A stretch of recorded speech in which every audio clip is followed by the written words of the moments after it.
Who was the Lubavitcher Rebbe? He was the seventh in the dynasty of Chabad Hasidic philosophy, which began 200 and some years ago in White Russia and developed into a major force. In Russia, of course, they became enemy number one to the communist regime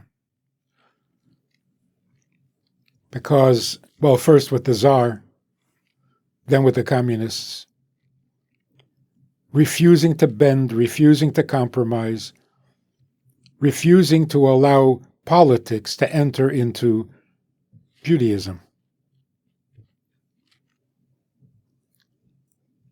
When the previous Rebbe, the sixth Rebbe, Rabbi Yosef Yitzchak Schneerson, came to America in 1940, a whole new chapter of Chabad history began. And in 1950, when the Rebbe, the Lubavitcher Rebbe of today, ascended to leadership and became the seventh Rebbe, he revolutionized Jewish life and godly thinking for the entire world with very American tools, using all the technology available as it developed. First radio, then video, then satellite communication,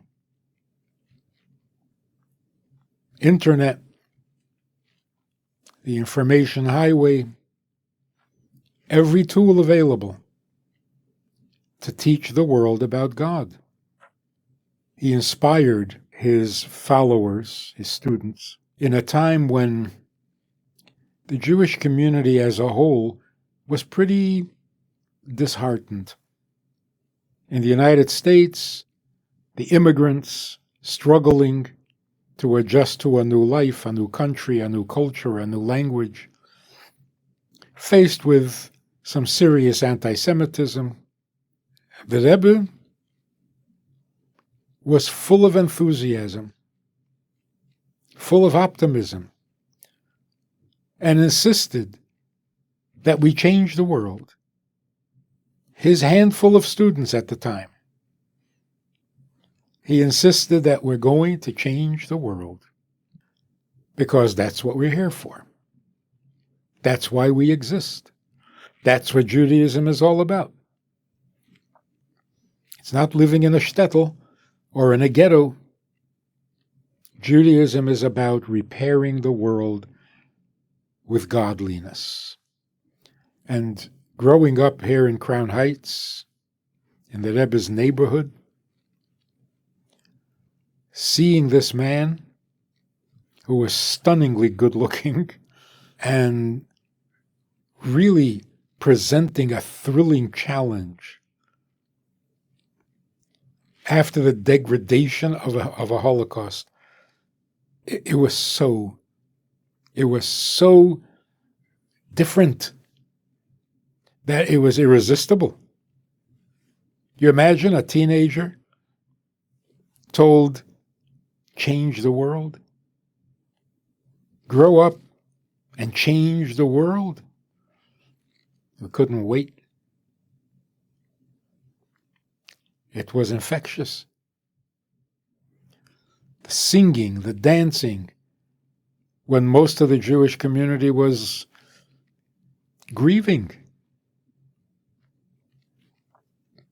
So at first, there were people who were uncomfortable with this whole attitude. It wasn't familiar. In Europe, you didn't see that. But public parades celebrating a Jewish holiday, closing off the main streets of Crown Heights so that children would march with a marching band and with floats, unheard of. I don't know if this ever happened in history outside of Israel, in the good old days under King Solomon. Eventually, it became so common and so popular and so well established that you had the same parades in Moscow, in front of the Kremlin. Lag BaOmer parades, Jewish children, led by the Russian military band. You've heard of the giant menorahs? Who's behind that? You've heard of the dollar for charity every Sunday, thousands of people. The Rebbe's dollar lines. You've heard of that. You've heard of the tefillin booths everywhere you went. Who was behind that? Inviting children, young children, babies, to come to the synagogue on Shavuos and have an ice cream party. Who did that? Who inspired people to have more children rather than fewer? You've heard of that. Who inspired young people to become leaders and teachers and influencers from the youngest age? Who made sure that everyone that possibly can be reached on Rosh Hashanah should hear the shofar blown? In hospitals, in prisons, in the streets. Who made the lulav and the esrog visible again?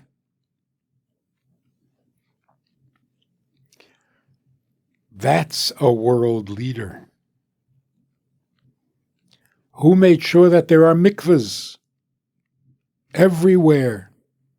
And if the mikvah was getting old, who worried about it? And if it was in disrepair, who repaired it? Who was it who inspired every rabbi in the world to upgrade, to do more, to get more mitzvahs done, to speak openly about Torah and God and the commandments? He raised the conscience. He challenged every leader, every rabbi, every teacher, every scholar. Do more, do more. And it was effective. Judaism not only survived the Holocaust, but it is thriving, perhaps even greater than what it was in Europe. Amazing, amazing. You might say he was the perfect leader for this particular period of history. Exactly what we needed.